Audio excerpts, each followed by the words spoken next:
I'm Pastor Emmanuel. I came from Ogun State, and by the grace of God, I work in the rural areas as a missionary pastor, and God has helped us to touch so many villages. But in addition, we are part of the citywide crusade seminars and conferences that many ministers of God are doing in the cities. By the grace of God, I've been in so many programs that God has been helping us to take part. In 1991, Reinhard Bonnke was to hold a crusade in Kano. It's just a follow-up of what happened in Kaduna when they held that of Kaduna State. And this team observed that they would need help of some of us that are Christian workers already in the southern part of the country here. So we registered and we went to Kano to take part in that crusade as workers, counselors, prayer team, just to help and to work towards the success of that citywide crusade. To work towards the success of the crusade. Most of the time, we are invited, and oftentimes we make sure that we volunteer to serve the Lord just for the expansion of the kingdom of God. So that's how we are able to team up with Reinhard Bonnke then to travel down to Kano City for the citywide crusade. When we are going, by the time we are approaching Kaduna, the city of Kaduna, we begin to see some vehicles moving down, turning back. Turning back from the city? From the city. And some of them will say they are coming from Kano. But we didn't know what happened, why they were turning back. So our driver is a long, luxurious bus. Okay. With the screen on it is Salisu Ibrahim bus, I could remember vividly. And we are about 56 occupants of the bus. Occupants of the bus, 56 passengers. But later on, I discovered that only 2 were Christians. Oh. Myself and one other brother from another church. Of the 56 passengers in the bus, only 2 of you are only Christians. 2 of us. And the 2 of us, we met at the garage just for the same purpose. So when the vehicle stopped somewhere and the people alerted, they wanted to do their morning prayer, the other believers there, we now discovered that it was only 2 of us that remained inside the vehicle. You mean when the bus stopped, for Muslims in the bus to pray early in the morning? Early in the morning. That was when you realized. It was then I realized only 2 of us did not join the prayer. Meaning the 2 of you were Christians. And we are going for the same purpose. You are going for the Reinhard Bonnke crusade. So because of that, we move closer to each other and we begin to discuss how the crusade will look like and how we have been praying, preparing, how we have been planning to attend before the crusade actually coming like that. So when we get to Kaduna again, we saw so many vehicles with their headlamp on during the day, telling our driver that he should turn back, But the driver was asking whether any of the passengers knew what was happening. Nobody could respond because we didn't know anything. Well, far back then, there was no GSM. No GSM, nothing to contact anybody or a relative or anybody outside the vehicle until we get to the city of Kano. When we get to the city of Kano, we now begin to see so many young men between age 16, 21 or 28. Younger ones. They were holding rampage. What's happening?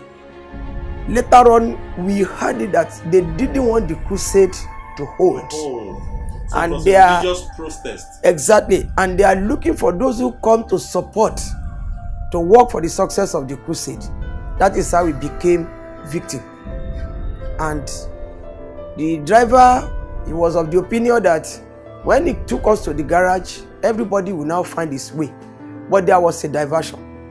We couldn't go towards the direction of the garage because of the rampage, and he thought of going towards another direction. On getting there, we are stopped. When we get to the main city of Kano, we are now stopped. Then we now saw like football stadium. People were so large, very many, and with this stick, some of them with some other dangerous weapons, many things like that. What was happening? He said because of the Bonnke crusade, and that because of it, they've decided that the crusade will not hold. We have come for the crusade. There was a vehicle going in front of us. They stopped the vehicle because the vehicle could not move freely again because of the teeming crowd. Our own vehicle was moving slowly behind it. Okay. Because of the teeming crowd, they stopped the vehicle, searched inside. They discovered a woman to be a Christian. That woman was forced from the vehicle.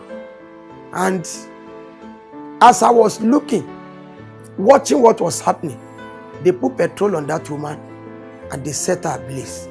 The woman, the Christian woman in that bus was burnt alive. Burnt alive. So for more than 15 minutes, we are on the same spot watching what was happening. And remember, you are the only two believers in this luxurious bus of 56 Muslims. By then, they've surrounded our own bus as well. And according to the way we dressed, it's easy for you to be identified. Very, very we identified. And the driver was even announcing that those of us that come for crusade, we should just rise up. Then I discovered that it was only the two of us that stood up. He said we should come down. We are at the doorstep, but the conductor have not opened the door because they are still discussing with the driver. And the driver wanted to know the reason why we have to be dropped and why that woman was set ablaze. They were speaking in their language we couldn't hear, we didn't understand. But some of them that were so angry and anxious to perpetrate their evil, they just started to maltreat the conductor, believing that it was the conductor who refused to open the door for us. Okay. And because of that, they annoyed the driver. And the driver said, "What is it?" Then the conductor was telling the driver those things they are doing for him. And because of that, he was annoyed. He just told them that they should allow him to park very well. That is how the crowd moved back. They moved back away from the front of that vehicle. By then, the other vehicle where that woman was dropped has already gone. Had gone. That one has gone. So we are so clear, our front now is so clear that if a vehicle want to take off, very easy. All of a sudden, I just discovered that this vehicle just took off. We even fell inside the vehicle because we were not holding anything. We have already left our seat. Others have been murmuring, say, don't disturb us because of two people. Drop them and let them go. If they want to kill them, let them kill them. And at that moment, I was remembering very well. My wife was pregnant there at that material time. And thank God that my aged mother was also alive. They were living together. They all prayed for me that I have gone peacefully, that I will return peacefully as well. So by the time I begin to watch all these things, I remember my mother's prayer. I remember my wife and the only child I had there. I begin to say, Lord, is it the end? Well, let your will be done. Those are the thoughts running through your By heart. then, I could not deny Christ again because I knew if I deny Christ, they will kill me. It's better I didn't. Well, if God has said I'm going to die as a matter, let me go. Let me die, because the purpose and the reason for our going was so paramount in the mind of God. Salvation of souls. And the salvation, the Bible says one thing in Psalm 49 verse 8. He said, for salvation of man's soul is so precious. So the mission and the purpose why we are going is simply to join the man of God so that souls could be rescued. So what happened? So by the time this man said, let me park where? They believed him. They thought he's going to park very well. That's how he took off on another journey. And he's a Muslim too? Muslim, and beside that, he's from that city of Kano. Even the vehicle belonged to that, the owner must have been from that city. And As he was running, everybody started shouting. Then those people, they are now throwing stone onto our vehicle. Then they are now breaking the glass, the screen, and everything. Unfortunately, the bus was in the midst of over 2,000 young people. I'm telling you, sir, over 2,000 people, well over 2,000 people. So by the time we are running, going, other people inside the vehicle, they now started to criticize the driver.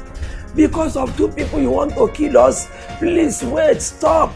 Let these people get down. If they want to kill them, let them be killed. But this man, as if it was, I'm telling you, it was not the driver driving the vehicle anymore.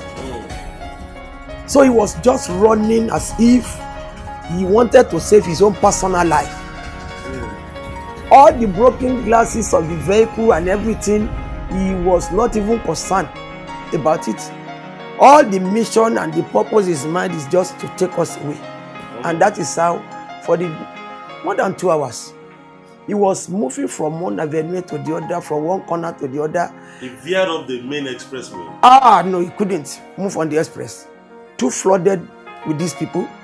And by the time he was branching to one on Tar Road, these people that know the Kano very well, they were saying, if you are not careful, do you know there's a gate that they normally lock along this route? It's a place I know very well. This man didn't answer anybody. But to the glory of God, when we are approaching that gate, the gate man, we didn't know where he come from. He was just opening the gate by the time we approached that place. I assume that by now, the people pursuing you will have left off. They didn't. They are at everywhere, sir. Incredible. They are at everywhere, sir. Because other vehicles are running away from them. And now we are in the midst of these people. But it was divine intervention of God. This is how this man ran through the city, through the gate, through the city, and it took us away more than 1 hour away from Kano City. Wow. He now parked along the roadside. He said, now everybody should drop. Come and see how other passengers are raining abuse, cursing this man, this driver. But thank God the 2 of us, when we alerted, we didn't know where to go. We have to move inside the bush. Think of it, the remaining passengers in the bus will have pounced on you. Actually, I didn't know what really happened. Because I thought as much. That was the fear that actually took over in our hearts. Because we shared the testimony when the 2 of us were inside the bush. That thank God that the devil has not even put it inside the mind of these people. That if you don't drop for our people, it's better we kill you because you have made us to suffer. We could not drop where the vehicle is supposed to drop us. So that is how we escaped. So how did you make it out alive? So when we drop from the vehicle, we have to run inside the bush. And we roll our trousers. We put some sand upon our heads so that we look somehow wretched and tattered. We even tore our clothes. Just to disguise. We disguise so that nobody will ever see us and think we are part of the team again. And as we are going inside the bush, we are praying. We move inside that bush for almost an hour again before we get to another road. That one is another tar road. We have crossed over the express there. Then we now hear the vehicle passing, moving, and calling Saria, Saria, Saria, Saria. We have been looking for vehicle to take us back to Kaduna. But the fear that we don't know if we are to pass through Kano City again to Kaduna. So that what we thought we have escaped or have escaped us, we will not be trapped by it again. So we now made up our mind that we should go to Zaria.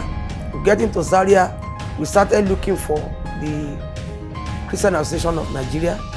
And fortunately, we asked from a taxi driver who told us that the one he knew then was, I think, he was the secretary by then. Can secretary in Zaria in 1991.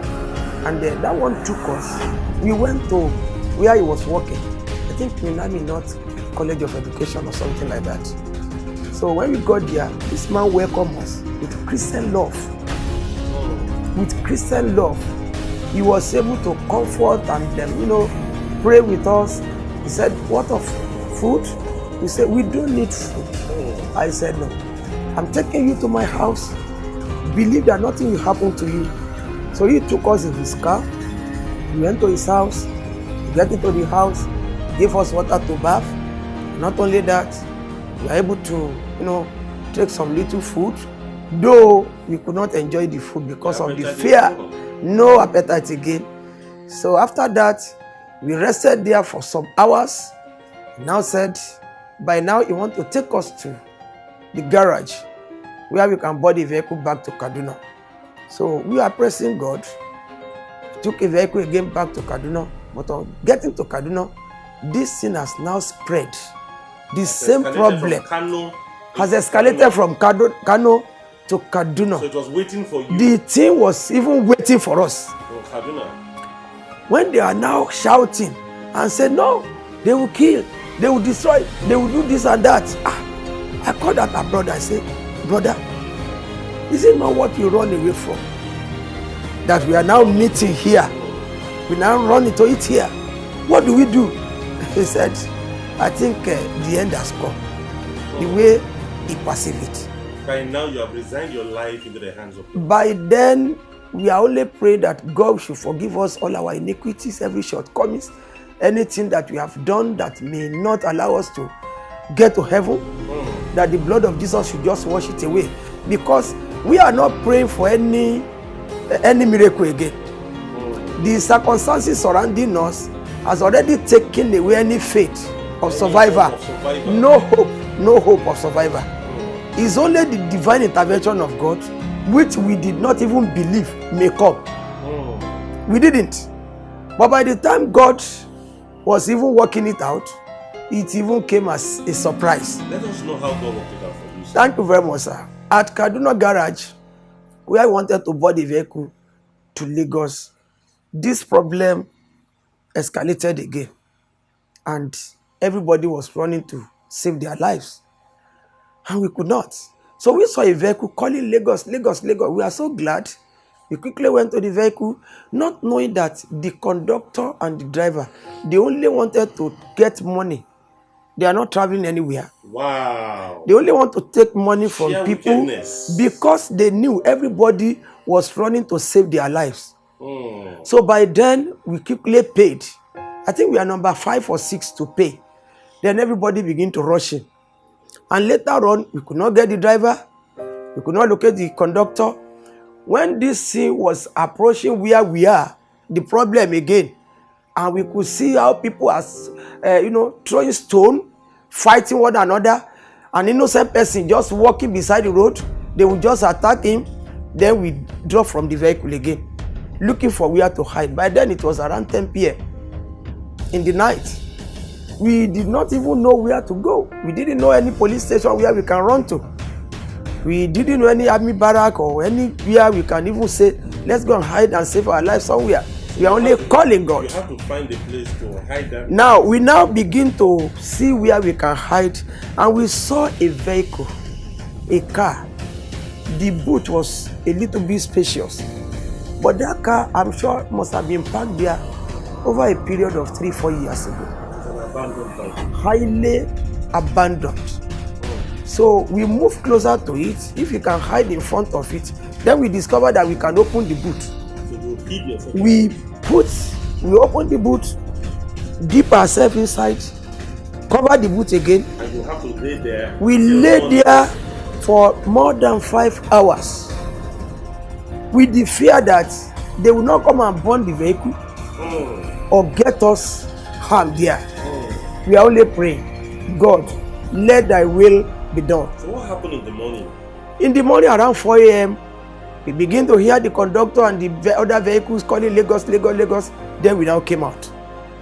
Fortunately, we sighted the conductor who took money last night from us. Then we run after him with the fear that if we want to take our money by force, another problem may start. So, and some of us that paid him, we just beseech the man at the same time. Unfortunately, I just said, we are two. And he brought money out of his pocket. As he just stretched forth his hand like this, I just grabbed the money. I grabbed the money. Unfortunately, it was precisely the amount we paid. That's how we are able to pay the new vehicle that was calling Lagos. It was that one that took off around 7 a.m.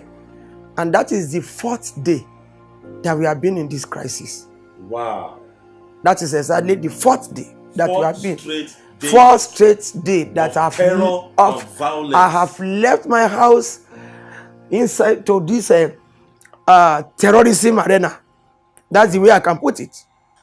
And by then, we are now hearing that the crusade has been cancelled, that it was the then military president of this country that rescued Bonnke and his foreign team, that some of us have been killed and some have been able to, run away from the hands of these wicked ones and escaped. You went from the south, sir. Yes, sir. To evangelize the north. Yes, sir. But if we look back in the south, southern Christians don't seem to understand the enormity of the problems northern Christians are currently going through, and these same issues which has now been escalated by Boko Haram. What advice do you have for southern Christians in supporting and helping our fellow brethren up there in the north? Sir, I think we need to support them and assist them more than our prayers. Today, many people will say, be praying for them, but they need more than our prayer. If possible, we should visit them, encourage them materially, to support them. In every area we can encourage them. We should. We Christians in the southern part should do more than praying for our brethren in the northern part of the country. The Nigerians that are Christians up there, they are suffering. They are facing their own hellfire here on earth. It's a terrible experience. Sir, by the time we are coming, it's as if these people are still pursuing us until the second day I reach home. When I called myself and I see that people knew that I am alive, I even thought I'd been killed. The fear was too much that I could not even, control my feelings and emotion again. And then when people were asking me, I was short of words. What do I want to say? And because of that, the entire members of Pentecostal Fellowship of Nigeria, they organized a beautiful Thanksgiving service in my honor as a member, so that they can appreciate God for what God has done. Later on, I now begin to listen to testimonies, unpleasant stories, how some people went and they could not be located, even till now, since 1991.